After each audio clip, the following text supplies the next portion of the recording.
No, marks जो थे वो बिलीव क्या करते थे कि रिलेशनशिप बिटवीन जो क्लासेस है वो क्या होगा, हमेशा इरिकन्सिबल एंटागोनिज्म का होगा।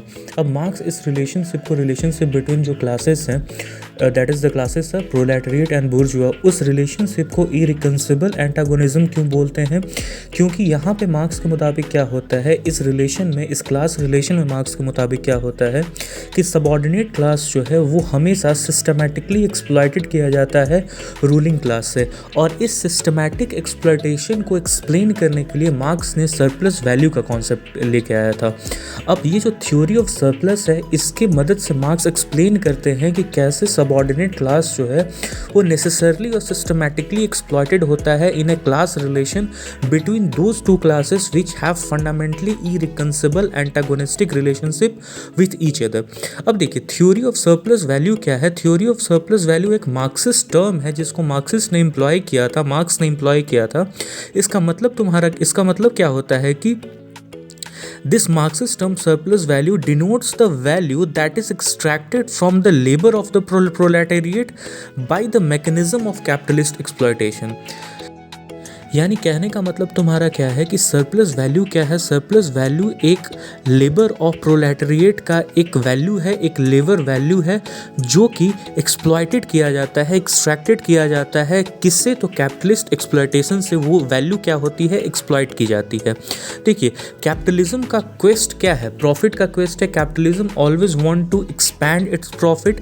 लेकिन ये जो quest of the profit of the capitalism है, ये जो quest of the profit of capitalism है, ये आपका सेटिस्फाई तभी होगा जब एक्सट्रैक्शन होगा surplus value of labour from its workers. और ये एक्सट्रैक्शन होगा क्या, और ये एक्सट्रैक्शन होगा कैसे? इसका एमओ क्या होगा एक्सट्रैक्शन का? तो ये extraction of surplus value from the worker आपका होगा क्या?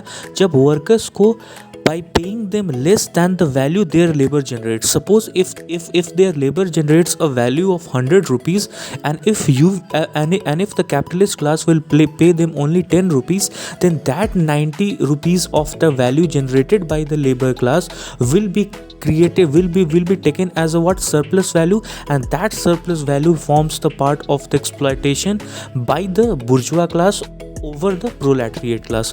तो ये जो थ्योरी ऑफ सरप्लस वैल्यू थी, इसकी चर्चा मार्क्स ने किया था दास कैपिटल में, जो उनका एक बुक है। इसमें उन्होंने दास कैपिटल में उन्होंने थ्योरी ऑफ सरप्लस की चर्चा किया था। और बेसिकली ये जो कैपिटलिस्ट है, the capitalist pays his worker less than the value their labours, and in most occasion usually only enough to maintain the worker at a subsistence level. Now this concept of theory of surplus becomes a founding concept for the Marx to attack a critic on the capitalist and the class relation that existed between the proletariat and the bourgeois, and the characteristic of that class relation was of exploitation, was of capitalist exploitation. And why that relationship was a method of capitalist exploitation? Because the workers were not paid for their surplus value. The workers were not paid for the value of their surplus labor. Surplus value is produced no matter how long the working day is. Even if the factory only ran for an hour, the capitalist would still extract his quota of surplus labor and therefore surplus value.